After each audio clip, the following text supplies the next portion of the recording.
Vanoggend gesels ons oor Paulus voor Felix. Handelinge 24 vers 1 tot 23.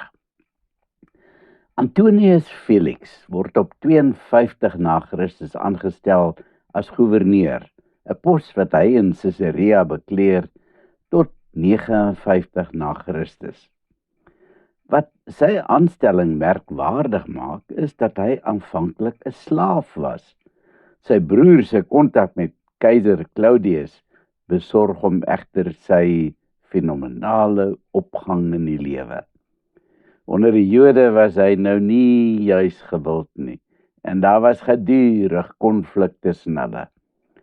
Hy was die hoofoorsaak dat die Jode hulle toenemend verset het teen die Romeinse owerhede. En nou kry hy die voorreg om Paulus te verhoor.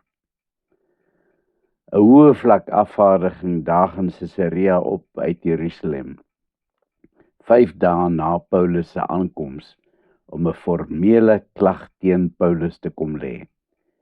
Die hoofpriester Ananias word vergesel van 'n klompie familiehoofde en 'n advokaat met die naam Tertullus. Die advokaat se strategie is om Paulus voor te hou as 'n Joodse onrusstoker en dus 'n gevaar vir die samelewing. As hy in sy doel slaag, sal Paulus deur die Romeine tereggestel word. Wanneer hulle voor die gouverneur te staan kom, haal Tertullus eers die heuningkwas uit en smeer dit mildelik om Felix se mond. Felix word geprys dat hy vir die Jode soveel rus en vrede gebring het en dat hy baie verbeteringe aangebring het vir die volk. Hy kan nie genoeg beklemtoon hoe dankbaar hulle vir Felix was vir alles wat hy gedoen het nie. Dis natuurlik die toppunt van skynheiligheid, want ons weet mos hoe die Jode die man haat. Na hierdie heuningsmeerdery stel Tertullus sy aanklag teen Paulus. Daar's 3 ernstige klagte teen hom. Klag 1 is dat Paulus skeuring bring in die Joodse geleedere reg deur die wêreld. Hy word voorgehou as 'n politieke onrusstoker wat die harmonie binne die Joodse geleedere versteur.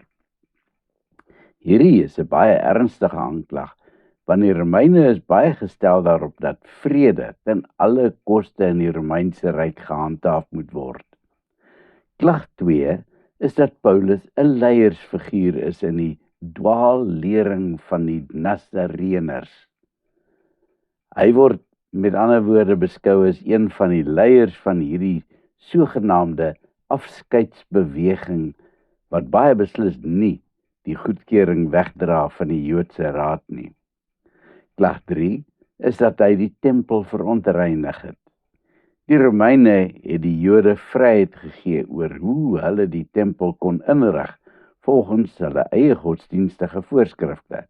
Hulle het selfs die reg gehad om enige heiden wat dit sou waag om die tempel te betree en dit sodoende te verontreinig, dood te maak. Volgens Tertullus het Paulus geen eerbied vir die tempel nie. Tertullus is baie seker van sy saak. U kan hom gerus maar onder kruisverhoor neem, sê hy vir Felix, tevrede dat hy 'n waterdigte saak het. Hier het Paulus nie 'n kat se kans om los te kom nie. Felix knik sy kop in Paulus se rigting. En dadelik val Paulus weg deur vir Felix te sê dat hy vertrou het in die gouverneur se integriteit. Op die eerste aanklag sê Paulus dat hy slegs 12 dae in Jerusalem deurgebring het. Dit is mos gans onmoontlik om 'n hele stad in beroering te bring in so 'n kort tydjie. Hy het na Jerusalem gekom met een doel voor oë, om God te aanbid. Nêrens het hy met enige iemand gestry nie, of enige iemand probeer aanhits nie. Hierdie aanklaers het geen bewyse in hierdie verband nie. Die aanklag dat hy 'n leier in die kerk is, verdedig Paulus glad nie. Hy wil dit egter baie duidelik stel dat hierdie glad nie 'n dwaalleer is soos hulle beweer nie, en dat dit volkome in ooreenstemming is met alles wat in die Joodse geskrifte geleer word. Hy glo steeds elke woord wat in die Bybel staan. Hy glo steeds in slegs een God, en hy aanvaar die wet en profete, asook die opstanding uit die dood en die finale oordeel van God. Die derde klag, dat hy die tempel ontreinig het, is ook ongegrond, want hy het juis na Jerusalem gekom om Jode te kom help.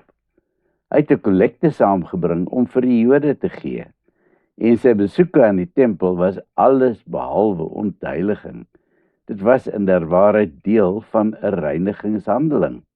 En terwyl hy daarmee besig was, het die Jode uit Asië hom gegryp en vals beskuldig. Hy wys vir Felix daarop dat dit eintlik hierdie Jode uit Asië moet wees wat aanklagte teen hom moet bring. Maar hier is nie 'n enkele een van hulle teenwoordig nie. Hy sê verder dat die enigste dispuut wat ooit ter sake gekom het, die een is oor die opstanding uit die dood. Die goewerneur kan hom tog nie vonnis oor sy standpunte oor die lewe na die dood nie. Verder is daar absoluut geen grondige regsaak teen hom nie. Druipstert is die Joodse afvaardiging weg. Paulus bly egter in aanhouding, maar hy het 'n groot mate van vryheid. Hy kan selfs besoekers ontvang en hy word toegelaat dat sy mense vir hom sorg.